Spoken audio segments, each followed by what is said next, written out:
Aloha and welcome to part 2 of Sonic Spinball. We are now in the Lava Powerhouse and things get slightly harder, but not really. If you fall in the pit in this area, it's going to touch the magma and it's an instant kill. There's no platform to jump away from a dragon, there's no barrel in the acid to swim around in. You fall in there, you're done. So now the safety net is gone, let's just say. But it's only at the bottom part of the board, really, so that's why I only think it's slightly harder than the first level, really. As soon as you get up to the higher boards, you should be pretty fine, because there's nothing that can kill you up there. So I think we're safe now. For this part, you have to jump on the cluckers, those robots who are flying back and forth, in order to get into the hole. So you have to strategically place Sonic in a position where he jumps on him just as the bird is under him so that he can bounce high and get up to the hole. Sometimes it takes forever, sometimes it's really quick. I was having bad luck there. And when you get up there, instantly you get yourself another Chaos Emerald. Booyah! And the other two are directly in front of us on the screen there. So we have to go to each right and left side of the board in order to get them. And basically all we're doing is we're trying to shoot to the left cannon if we're on the right part. Break it open, and then we have to get inside the tiny tunnel which takes us to the Chaos Emerald.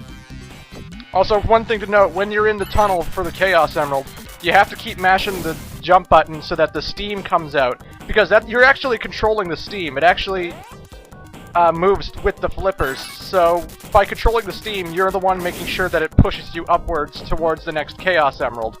One thing to keep note of. Should you fall in the tunnel, you'll just end up in the lower cluck area, I believe. And if we fall in this pit, we'll just end up in the lower boards, where we have a second chance to get back up, I guess. So, when you're high up in the boards, it's really okay, because you're not in too much of a risk to lose by falling into a pit. So again, as I'm saying, push the button a lot, but try not to push it too much so that Sonic rolls back into the hole. And, yeah.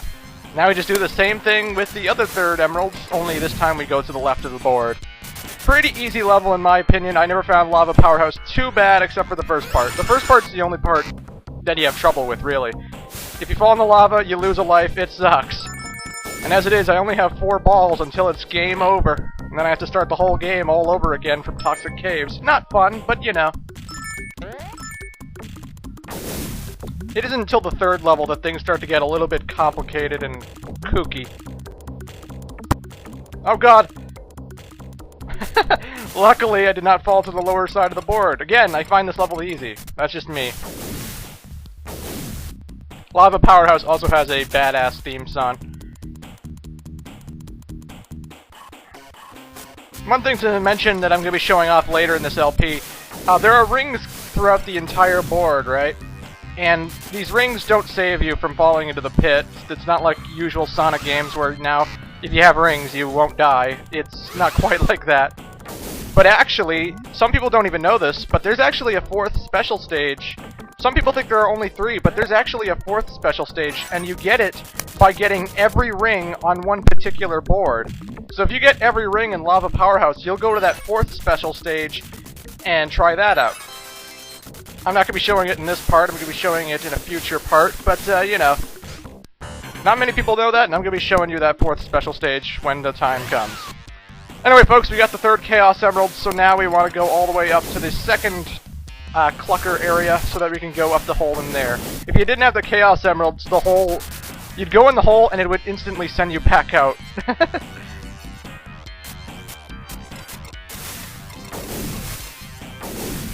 I hate these cluckers, I really do.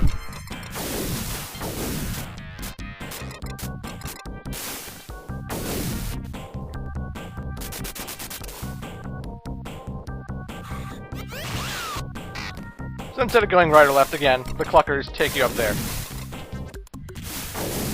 Pretty simple level if you ask me. I know a lot of people have trouble with this apparently, but I never found it too bad when I was a kid.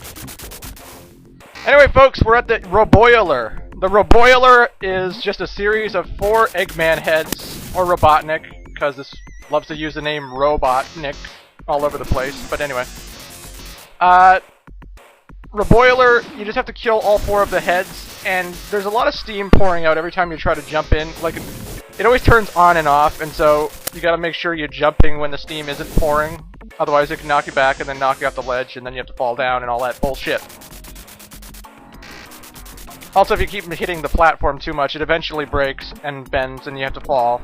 Not that it matters, it resets itself later. But you know. I want to say, as a kid, those Eggman faces scared the shit out of me. I have no idea why, but those faces are just freaking creepy to me. They just...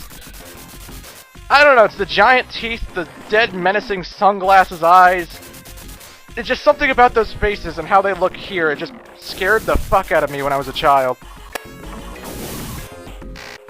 It doesn't hurt that the boss theme in this game is badass. Really badass. All the music in this game is kick-ass.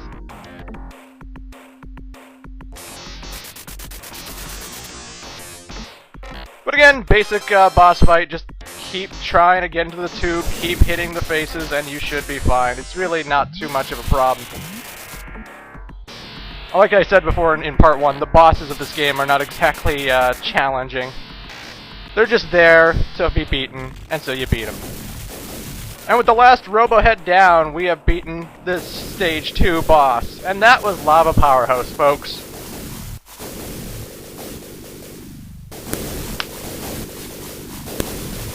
And yeah!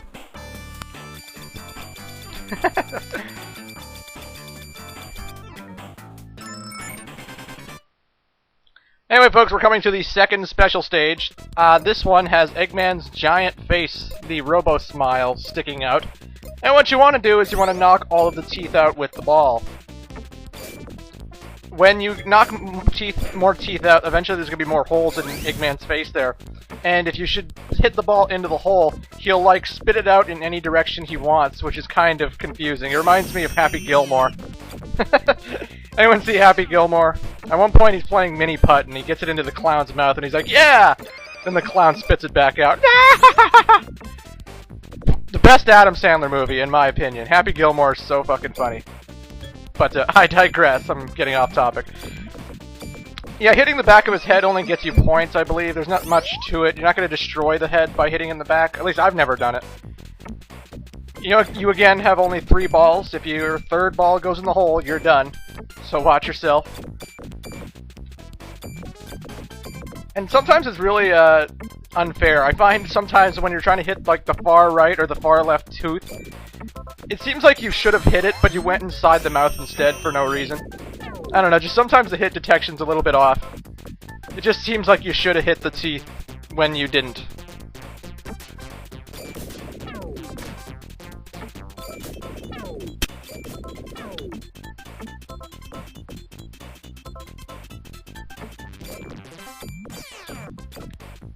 And yeah, it's pretty much that basic. I know I have nothing to say in this part for some reason. I just had a long walk. I'm very exhausted, actually.